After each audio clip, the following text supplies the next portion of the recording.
دوسرا سوال، امیر معاویہ صحابہ تھے؟ یہ آپ جیسے مسلمانوں کو تو پکا یقین ہونا چاہیے کہ وہ رسول پاک صلی اللہ علیہ وسلم کے صحابہ تھے، اللہ کے نبی کے سالے بھی تھے، اور محدثین ان کو خال المؤمنین کہتے ہیں، ایمان والوں کے خالو بھی ہے، ماموں۔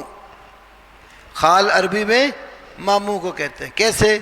نبی کی بیوی امت کی ماں لگتی ہے نا، وازواجہ امہاتہم، تو ان کی ہمشیرہ رسول اللہ کی بیوی تھی، تو مومنوں کی کیا لگی؟ ماں۔ تو ماں کا بھائی کو کیا کہتے ہو؟ ماموں۔ اس لیے محدثین و فقہاء عقائد کی کتابوں میں امیر معاویہ رضی اللہ عنہ کو خال المؤمنین کہتے ہیں، یہ ایمان والوں کے ماموں ہیں۔ تو جس کو ایمان ہوگا وہ تو ماموں تسلیم کر لے گا، اور جس کو ایمان نہیں ہوگا وہ ماموں کیا، وہ رشتہ اسلام کا بھی ماننے کو تیار نہیں ہوتا۔ بعض لوگ بڑے ہی عجیب قسم کا فلسفہ اور عجیب قسم کا نظریہ رکھتے ہیں۔ دیکھیں تمام اہل سنت جتنے محدثین اکابر فقہا گزرے ہیں نا، سب کے ہاں بڑی بڑی تفسیروں میں نبی صلی اللہ علیہ وسلم کی یہ حدیث موجود ہے، بخاری میں بھی ہے۔ جب رسول اللہ صلی اللہ علیہ وسلم ابو طالب کے پاس آخر عمر میں گئے، کلمے کی دعوت دی، اس نے انکار کر دیا، موت واقع ہو گئی، اللہ نے آیت اتار دی کہ اِنَّکَ لَا تَهْدِی مَنْ أَحْبَبْتَ، آپ جس کو ہدایت دینا پسند کرے نہیں دے سکتے، وَلَٰكِنَّ اللَّهَ يَهْدِی مَن يَشَاءُ، لیکن اللہ جس کو چاہتا ہے ہدایت دیتا ہے۔ تب یہ لوگ ان کو ایمان والا ثابت کرنے کے لیے ایڑی چوٹی کا زور لگاتے ہیں۔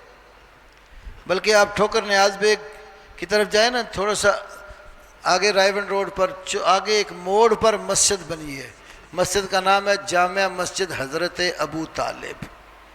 تو اب وہ حضرت علی کے باپ ہیں، اس لیے ان کو وہ مسلمان ثابت کرنے پر، بلکہ مومنوں کے بڑے باپ ثابت کرنے پر تلے ہوئے۔ ادھر امیر معاویہ سے دشمنی ہے، ان کے باپ ابو سفیان بھی فتح مکہ کے بعد اسلام لانے والے لوگوں میں تھے، مسلمان ہو گئے، تو نہ امیر معاویہ کو مسلمان مانتے ہیں اور نہ ہی ان کے والد ابو سفیان کو مسلمان۔ ابو سفیان کو مسلمان اس لیے مانتے کہ وہ معاویہ کے باپ ہیں، ابو طالب کو اس لیے مسلمان ثابت کرنے پر زور علی کے باپ ہیں۔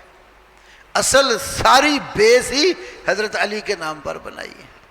جبکہ امیر معاویہ رضی اللہ عنہ تو کتنے محدثین نے ذکر کیا کہ نبی پاک صلی اللہ علیہ وسلم پر جو وحی اترتی تھی، جب سے مسلمان ہوئے تو آپ انہیں بھی بلا کر بعض اوقات وحی لکھواتے تھے، یہ کاتب وحی تھے، تو صحابی بھی تھے اور وحی لکھنے والے صحابہ میں سے تھے۔